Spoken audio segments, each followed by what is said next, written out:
6. August.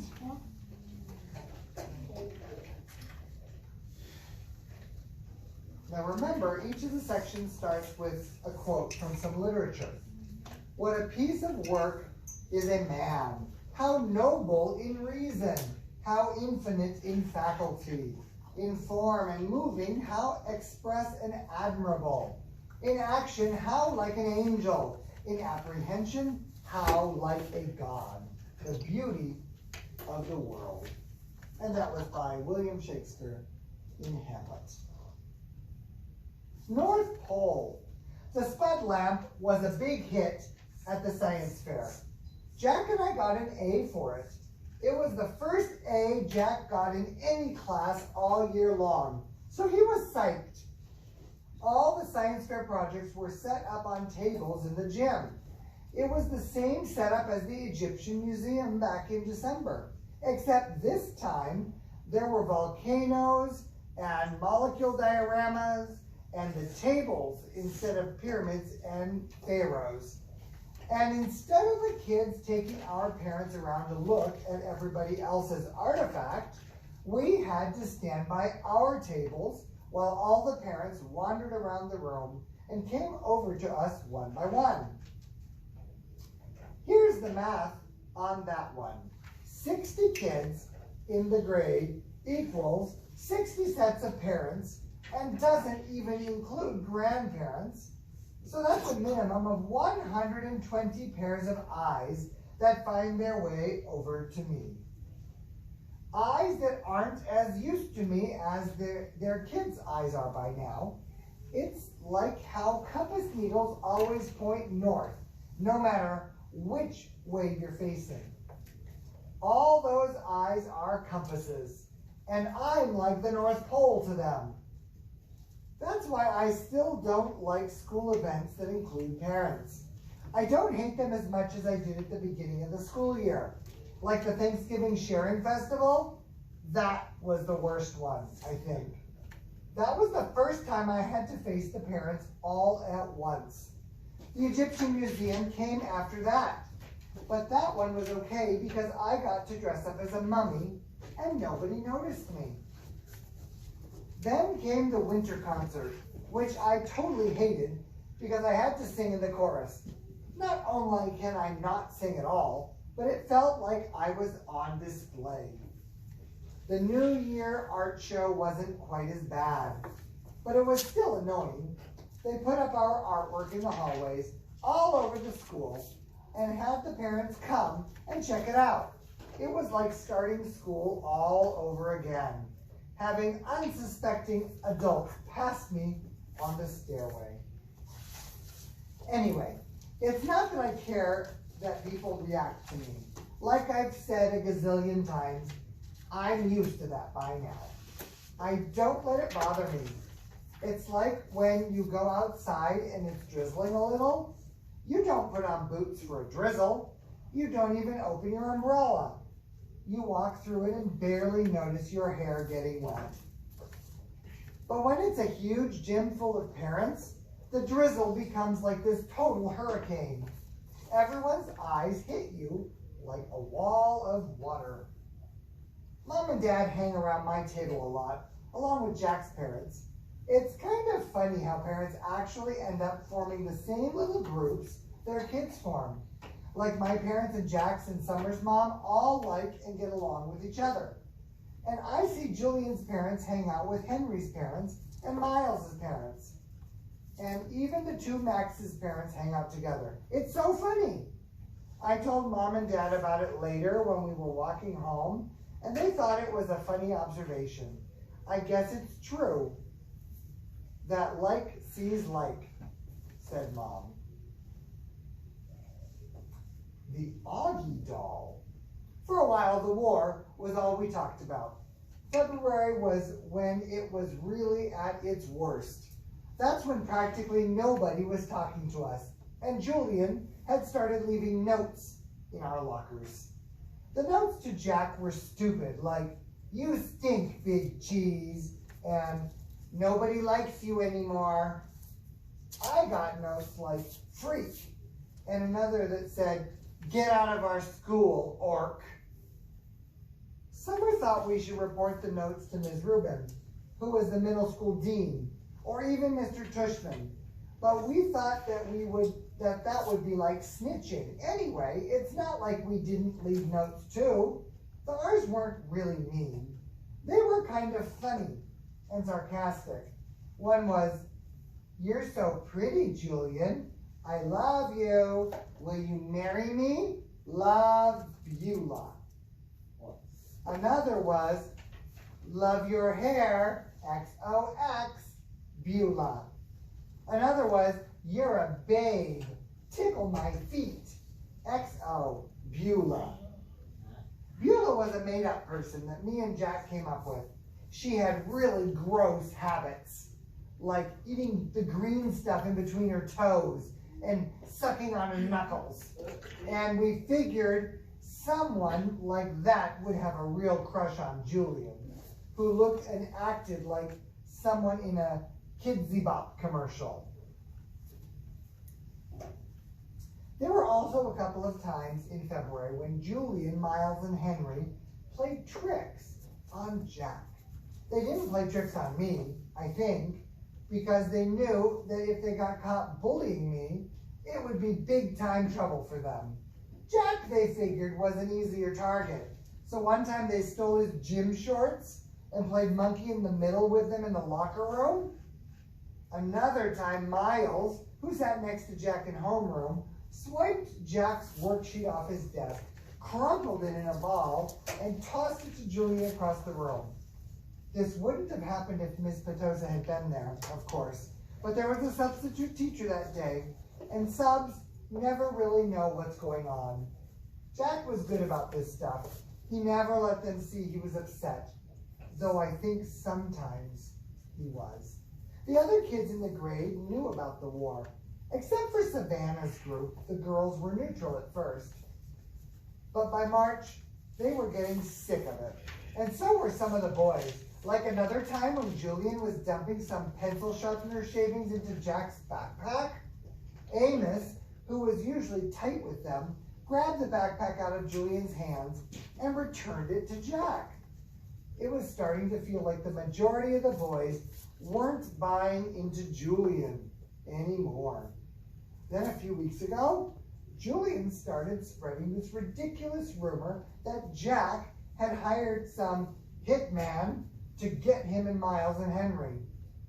This lie was so pathetic that people were actually laughing about him behind his back.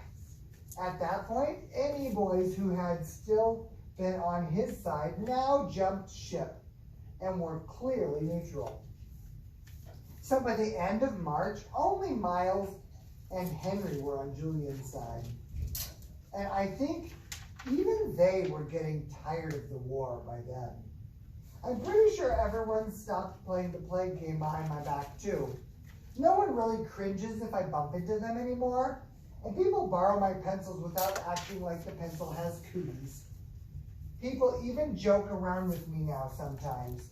Like the other day, I saw Maya writing a note to Ellie on a piece of Ugly Doll stationery. And I don't know why, but I just kind of randomly said, "Did you know the guy who created the Ugly Dolls based them on me?" Maya looked at me with her eyes wide open, like she totally believed me. Then, when she realized I was only kidding, she thought it was the funniest thing in the world. "You're so funny, August," she said. And then she told Ellie and some of the other girls what I had just said. And they all thought it was funny too. Like at first, they were shocked. But then when they saw I was laughing about it, they knew it was okay to laugh at it too.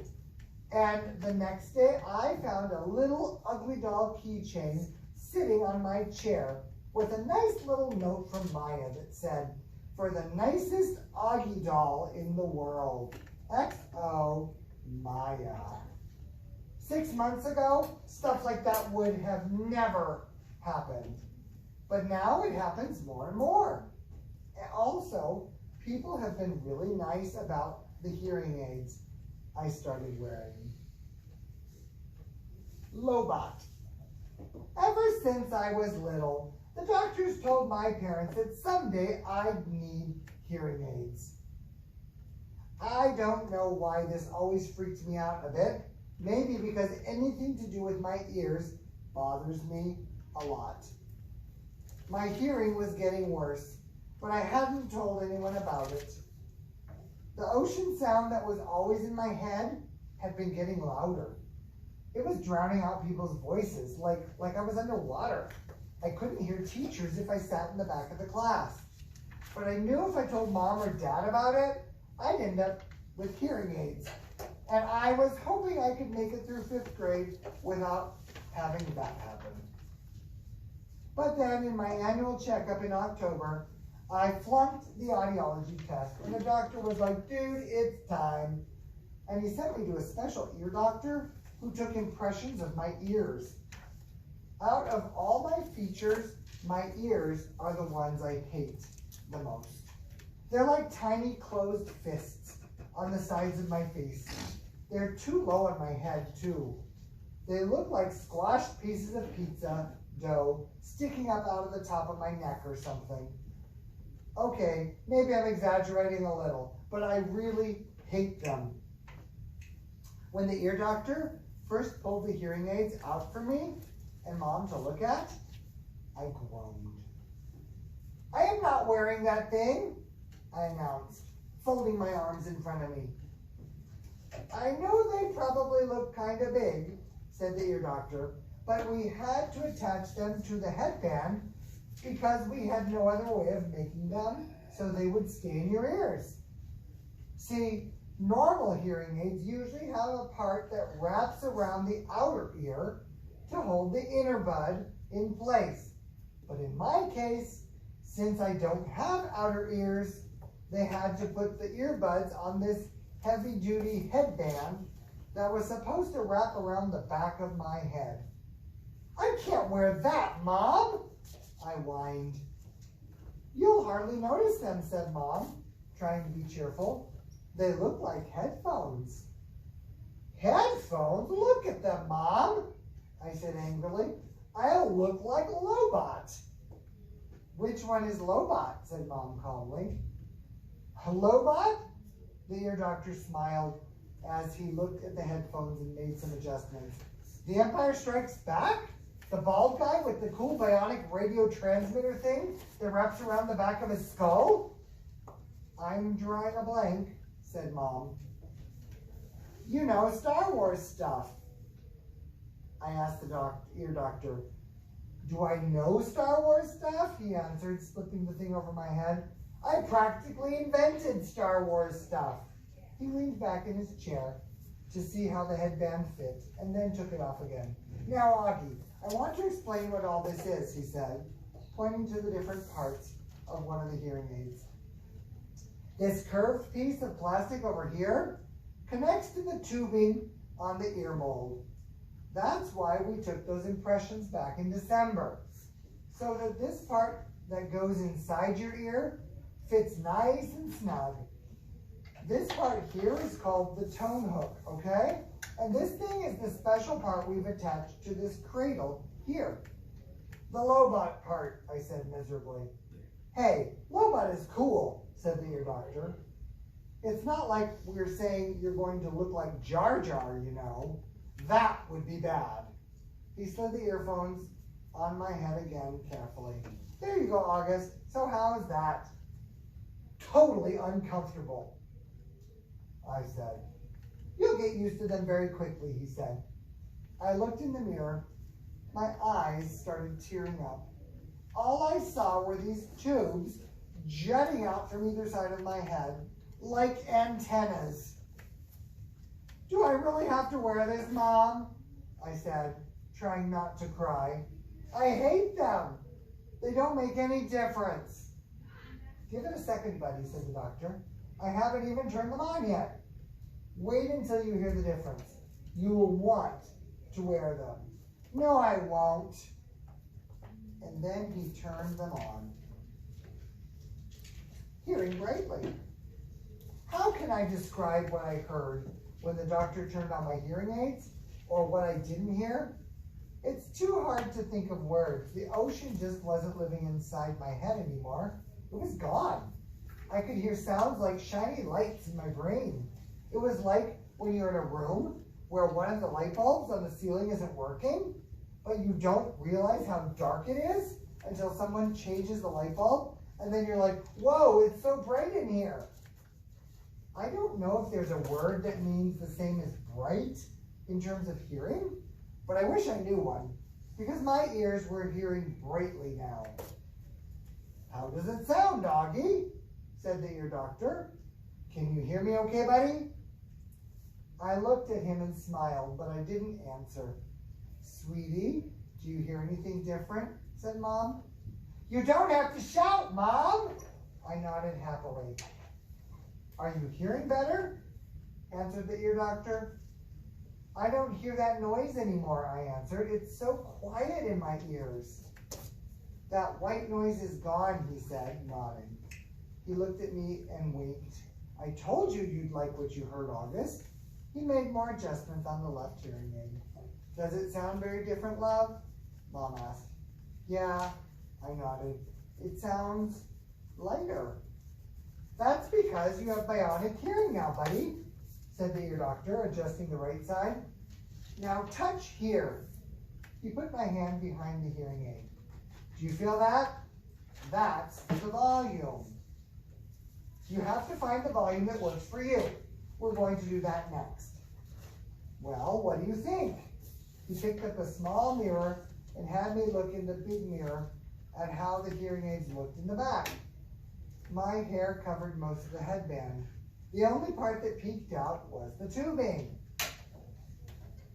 Are you okay with your new bionic robot hearing aids? The ear doctor asked, looking at me in the mirror. Yeah, I said, thank you. Thank you so much, Dr. James, said Mom. The first day I showed up at school with the hearing aids, I thought kids would make a big deal about it, but no one did. Summer was glad I could hear better, and Jack said it made me look like an FBI agent or something. But that was it. Mr. Brown asked me about it in English class, but it was like, what the heck is that thing on your head? Oh, but it wasn't like that. What the heck is that thing on your head? It was more like, if you ever need me to repeat something, Auggie, make sure you tell me, okay? Now that I look back, I don't know why I was so stressed about it all this time. Funny how sometimes you worry a lot about something, and it turns out to be nothing.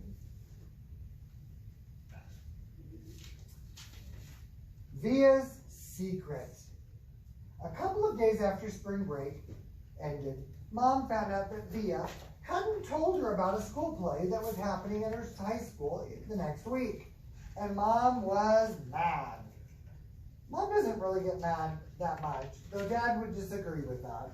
But she was really mad at Via for that. She and Via got into a huge fight. I could hear them yelling at each other in Via's room. My bionic robot ears could hear Mom saying, "But what is it with you lately, Via? You're moody and taciturn and secretive.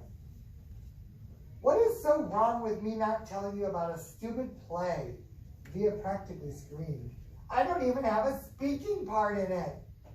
"Your boyfriend does. Don't you want us to see him in it?" "No, actually, I don't." "Stop screaming." "You screamed first. Just leave me alone, okay?" "You've been really good about leaving me alone my whole life.